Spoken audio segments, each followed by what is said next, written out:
ಅರ್ಹ ಫಲಾನುಭವಿಗಳಿಗೆ ರೈತರಿಗೆ ಆ ಭೂಮಿಯನ್ನ ಕೊಡಿಸಬೇಕು ಅಂತ ಹೇಳಿ ಚಿಕ್ಕಬಳ್ಳಾಪುರದ ಮುದ್ದೇನಹಳ್ಳಿಗೆ ಬೆಂಗಳೂರು, ಕೋಲಾರ, ಚಿಕ್ಕಬಳ್ಳಾಪುರ ಆದಿಯಾಗಿ ಈ ಭಾಗದಿಂದ ಬೇರೆ ಬೇರೆ ಭಾಗಗಳಿಂದ ಬಂದಿರುವಂತಹ ಎಲ್ಲ ರೈತ ಪರ, ದಲಿತ ಪರ, ಕಾರ್ಮಿಕ ಪರ ಹೋರಾಟ ಬಂಧುಗಳೇ ಮತ್ತು ಸಿಂಗಾಟಕದ್ರೇನಹಳ್ಳಿಯ ಗ್ರಾಮಸ್ಥರೇ, ಹಿಂದೆ ನಮ್ಮ ದೇಶಕ್ಕೆ ಸ್ವಾತಂತ್ರ್ಯ ಬಂದಾಗ ಸ್ವಾತಂತ್ರ್ಯೋತ್ತರದಲ್ಲಿ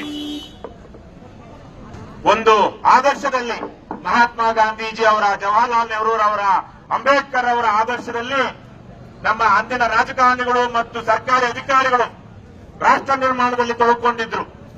ಅದಕ್ಕಾಗಿ ಸಾಮಾಜಿಕ ನ್ಯಾಯ ಸಿಗಬೇಕು ಅಂತ ಹೇಳಿ ಭೂಮಿ ಇಲ್ಲದವರಿಗೆ, ಭೂರಹಿತ ಕೃಷಿ ಕಾರ್ಮಿಕರಿಗೆ, ಅದು ಬಗೈರ್ ಹುಕುಂ ಅಂದರೆ ಅನುಮತಿ ಇಲ್ಲದೆ ಸರ್ಕಾರಿ ಜಾಗದಲ್ಲಿ ಉಳುಮೆ ಮಾಡ್ತಿದ್ದಂತವರಿಗೆ ಲಕ್ಷಾಂತರ ಎಕರೆಗಳನ್ನ ದೇಶಾದ್ಯಂತ ಹಂಚಲಾಯಿತು. ಆ ಮೂಲಕ ದೇಶದಲ್ಲಿ ಬಡತನ ನಿವಾರಣೆಗೆ ಒಂದು ದೊಡ್ಡ ಕ್ರಾಂತಿಕಾರಿಕ ಯೋಜನೆಗಳಿಗೆ ನಾಂದಿ ಹಾಡಲಾಯಿತು.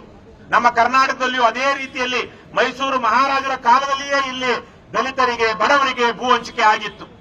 ಆದರೆ ಇತ್ತೀಚಿನ ದಿನಗಳಲ್ಲಿ ಸಣ್ಣ ಸಣ್ಣ ರೈತರನ್ನ ಒಕ್ಕಲೆಬ್ಬಿಸಿ ದೊಡ್ಡ ಭೂ ಮಾಲೀಕರಿಗೆ ರಕ್ಷಣೆ ಕೊಡುವಂತಹ ಕೆಲಸವನ್ನ ಇವತ್ತು ನಮ್ಮ ಸರ್ಕಾರಿ ಅಧಿಕಾರಿಗಳು ಮಾಡ್ತಾ ಇದ್ದಾರೆ. ರಾಷ್ಟ್ರ ನಿರ್ಮಾಣದಲ್ಲಿ ತೊಡಗಿಕೊಂಡಿದ್ದಂತಹ ನಮ್ಮ ಸ್ವಾತಂತ್ರ್ಯೋತ್ತರ ಕಾಲದ ಅಧಿಕಾರಿ ವರ್ಗವೇ ಬೇರೆ, ಇವತ್ತು ದೇಶವನ್ನ ಲೂಟಿ ಮಾಡೋದಕ್ಕೆ ನಿಂತಿರುವಂತಹ ಲೂಟಿಕೋರರಿಗೆ ಬೆಂಬಲವಾಗಿ ನಿಂತುಕೊಂಡು ತಾವು ಲೂಟಿ ಮಾಡ್ತಿರುವಂತಹ ಇವತ್ತಿನ ಅಧಿಕಾರ ವರ್ಗವೇ ಬೇರೆ ಇದೆ. ಇಲ್ಲ ಅಂದ್ರೆ ಸರ್ಕಾರವೇ ಕಾನೂನುಬದ್ಧವಾಗಿ ಕಿಮ್ಮತ್ತು ತೆಗೆದುಕೊಂಡು, ಅಂದರೆ ರೈತರಿಗೆ ಇವರು ಬಗೈರ್ ಹುಕುಂ ಮಾಡಿಕೊಂಡಿದ್ದ ರೈತರ ಹತ್ರ ಒಂದಷ್ಟು ಶುಲ್ಕವನ್ನ ತೆಗೆದುಕೊಂಡು, ಹಣವನ್ನ ತೆಗೆದುಕೊಂಡು ಭೂ ಮಂಜೂರು ಮಾಡಿರುವಂತಹ ಜಮೀನನ್ನ ಇವತ್ತು ಅರಣ್ಯ ಇಲಾಖೆಯವರು ಬಂದು ನಮ್ಮದು ಅಂತ ಹೇಳ್ತಿರುವಾಗ ಅದು ನಿಮ್ಮದಲ್ಲ ಅಂತ ಇಲ್ಲಿಯ ಜಿಲ್ಲಾಧಿಕಾರಿ ಅವರೇ ಸ್ವತಃ ಹೇಳ್ತಾ ಇದ್ರು. ಈ ಜಿಲ್ಲಾಧಿಕಾರಿಗಳು ಮತ್ತೆ ಜಿಲ್ಲಾಡಳಿತದ ಸರ್ಕಾರಿ ಕಂದಾಯ ಇಲಾಖೆ ಅಧಿಕಾರಿಗಳು ಯಾವ ರೀತಿ ಪುಕ್ಕಲರು ಮತ್ತು ಅದಕ್ಷರು, ಬೇಜವಾಬ್ದಾರಿತನ ಇರೋರು ಇದ್ದಾರೆ ಅಂದ್ರೆ, ಅರಣ್ಯ ಇಲಾಖೆಗೆ ಅದು ನಮ್ಮ ಭೂಮಿ, ಕಂದಾಯ ಇಲಾಖೆಗೆ ವ್ಯಾಪ್ತಿಗೆ ಒಳಪಟ್ಟಿದ್ದು, ನಾವು ಮಂಜೂರು ಮಾಡಿದ್ದೀವಿ, ಇದು ನಿಮ್ಮ ವ್ಯಾಪ್ತಿಗೆ ಬರೋದಿಲ್ಲ ಅಂತ ಕಂದಾಯ ಇಲಾಖೆ ಅಧಿಕಾರಿಗಳನ್ನ ಕರೆಸಿ ಅವರಿಗೆ ದಾಖಲೆಗಳನ್ನ ತೋರಿಸುವಂತ ಯಾವ ಧೈರ್ಯವನ್ನು ಇವರು ಮಾಡ್ತಾ ಇಲ್ಲ. ಅದಕ್ಕಾಗಿಯೇ ಇವತ್ತು ಆ ದಾಖಲೆಗಳನ್ನೆಲ್ಲ ಇಟ್ಟುಕೊಂಡು ಇವತ್ತು ಅಲ್ಲಿ ಕೇವಲ 60-65 ಎಕರೆ, ಆದ್ರೆ ಒಂದು 70 ದಿವಸಗಳಿಂದ ಆ ಭಾಗದ ರೈತರು ಧರಣಿ ಕೂತಿದ್ದಾರೆ. ಆದ್ರೆ ಆ 35-40 ಕುಟುಂಬಗಳ ಪರವಾಗಿ ಇಲ್ಲಿ ನೂರಾರು ಸಾವಿರಾರು ಜನ ಇವತ್ತು ಇದು ಅನ್ಯಾಯ, ಇದಕ್ಕೆ ನಾವು ಅವಕಾಶ ಕೊಡೋದಿಲ್ಲ ಅಂತ ಬಂದಿದ್ದಾರೆ. ಆದ್ರೆ ದುರದೃಷ್ಟ ಏನು ಅಂದ್ರೆ, ಆಗ್ಲಿ ನಮ್ಮ ಬಂಧುಗಳು ಹೇಳ್ತಾ ಇದ್ರು, ಇಲ್ಲಿರುವಂತಹ MLAಗೆ ಅಲ್ಲಿ ಹೋಗಿ ಧರಣಿ ಕೂತಿರೋರ ಹತ್ರ ಮಾತಾಡುವಂತಹ ಒಂದು ಕಾಳಜಿ ಇಲ್ಲ, MP ಗೆ ಕಾಳಜಿ ಇಲ್ಲ, ಜಿಲ್ಲಾಧಿಕಾರಿಗಳು ಮಾತನಾಡಿಸ್ತಾ ಇಲ್ಲ ಅಂತ ಹೇಳಿ. ಆದರೆ ಇವತ್ತು ಆ ರೈತರ ಪರವಾಗಿ, ಆ ಸಂತ್ರಸ್ತರ ಪರವಾಗಿ ಬೇರೆ ಬೇರೆ ಭಾಗಗಳಿಂದ ಬಂದಿರುವಂತಹ ಸಾವಿರಾರು ಜನ ಇದ್ದಾರೆ. ಇವತ್ತು ಜಿಲ್ಲಾಡಳಿತ ಇದರ ಬಗ್ಗೆ ಗಮನ ಕೊಡಲೇಬೇಕಾದಂತ ಅನಿವಾರ್ಯ ಪರಿಸ್ಥಿತಿ ಬಂದಿದೆ. ತಮ್ಮ ಕಚೇರಿಯ ಎದುರುಗಡೆನೆ ಧರಣಿ ಕೂತಿದ್ದಂತವ್ರನ್ನ ಕರೆಸಿ ಅವರಿಗೆ ಈ ಅರಣ್ಯ ಇಲಾಖೆ ಅಧಿಕಾರಿಗಳಿಗೆ ದಾಖಲೆಗಳನ್ನ ತೋರಿಸಿ ಇವರಿಗೆ ರಕ್ಷಣೆ ಕೊಡಬೇಕಾಗಿದ್ದಂತ ಜಿಲ್ಲಾಡಳಿತ ಅದನ್ನ ಮಾಡದೆ ಇವತ್ತು ಇಲ್ಲಿ ಸಾವಿರಾರು ಜನ ಮುದ್ದೇನಹಳ್ಳಿಗೆ ಬರುವಂತಹ ಒಂದು ಅನಿವಾರ್ಯ ಪರಿಸ್ಥಿತಿಯನ್ನ ತಂದೊಡ್ಡಿದೆ.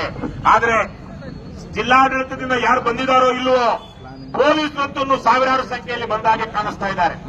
ಇದೊಂದು ರೀತಿಯಲ್ಲಿ ಪೊಲೀಸ್ ರಾಜ್ಯ ನಿರ್ಮಾಣ ಆಗಿದೆ ಇವತ್ತು ಮುದ್ದೇನಹಳ್ಳಿಯಲ್ಲಿ. ಇಲ್ಲಿರುವಂತಹ ಜನರಷ್ಟೇ ಸಮಾನವಾಗಿ ಪೊಲೀಸ್ ಇದ್ದಾರೆ ಅಂತ ಅನ್ನಿಸ್ತಾ ಇದೆ.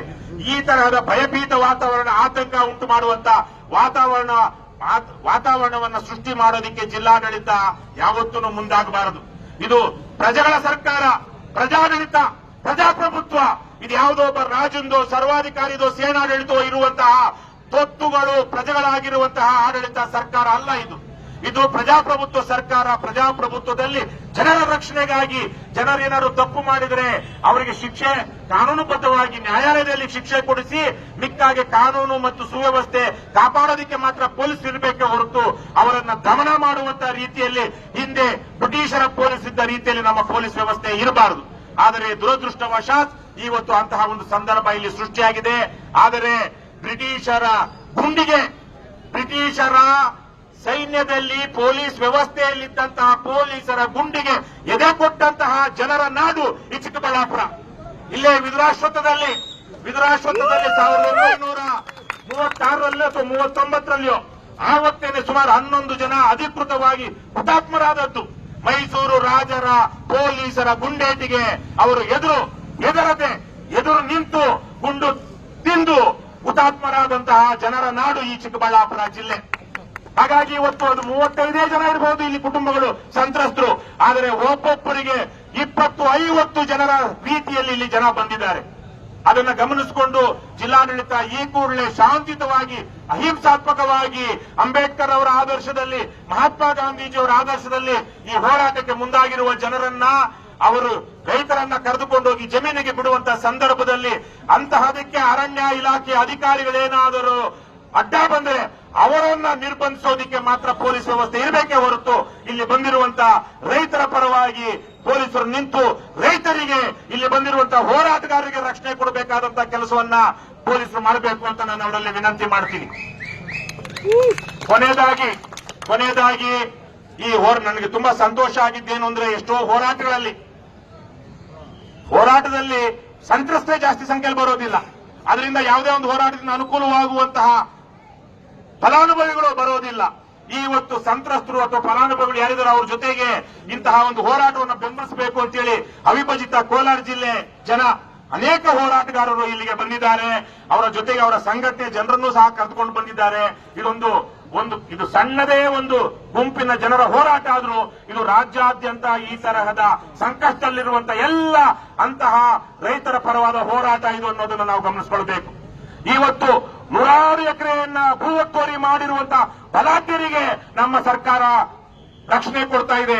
ಆದ್ರೆ 1 ಎಕರೆ, 2 ಎಕರೆ, 3 ಎಕರೆ ಜೀವನೋಪಾಯಕ್ಕಾಗಿ ಸರ್ಕಾರಿ ಭೂಮಿಯನ್ನ ದಶಕಗಳಿಂದ, ಶತಮಾನಗಳಿಂದ ಉಳುಮೆ ಮಾಡಿಕೊಟ್ಟು ಬರ್ತಾ ಇರುವಂತಹ ರೈತರನ್ನ ನಿರ್ದಾಕ್ಷಿಣ್ಯವಾಗಿ ದೌರ್ಜನ್ಯದಿಂದ ಒಕ್ಕಲೆಬ್ಬಿಸುವಂತಹ ಅನೀತಿಯುತವಾದ ಮತ್ತು ರಾಕ್ಷಸಿ ಪ್ರವೃತ್ತಿಯ ಕೆಲಸವನ್ನ ಇವತ್ತು ನಮ್ಮ ಅಧಿಕಾರಿಗಳು ಮಾಡ್ತಾ ಇದ್ದಾರೆ. ಅದು ಮಲೆನಾಡಿನಲ್ಲಿರಬಹುದು, ಬೇರೆ ಬೇರೆ ಭಾಗಗಳಲ್ಲಿರಬಹುದು. ಇಲ್ಲೇ ಬೆಂಗಳೂರಿನ ಸುತ್ತಮುತ್ತ ಇತ್ತೀಚೆಗೆ ನಾವು ನೋಡಿದ್ವಿ, ದೇವನಹಳ್ಳಿನಲ್ಲಿ ಸುಮಾರು 600 ಎಕರೆ ಆಸ್ತಿ MS ರಾಮಯ್ಯ ಒಂದೇ ಕುಟುಂಬಕ್ಕೆ ಜೋಡಿ ಗ್ರಾಮದ್ದು ಹೋಗಿದೆ. ಅಂತವರಿಗೆಲ್ಲ ಪೊಲೀಸರು, ಸರ್ಕಾರ ವ್ಯವಸ್ಥೆ ಕೊಡುತ್ತೆ.